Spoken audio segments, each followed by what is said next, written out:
Hello and welcome.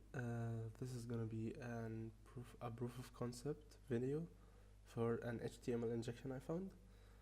I found it on payapps, the same website I found account takeover on. Okay, you go login and save this payload as your organization name.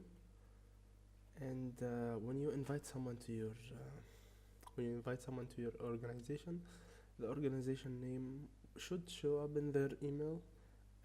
Which is an HTML payload, which will redirect them to any website I want. Okay, now let's wait and send the invite to them. Let's add any data, and save it. Now the invite should be sent to this email, right? I have used this email before, so I'm gonna create a new one real quick. Okay, let's try to send the invite to this email and let's see it. Wait, let's refresh the page. We can see here, and we can see the HTML injection is here, and it will redirect you to the website. But this is mail.com, it redirects you to this. It's safeguard, but on Gmail it works perfectly.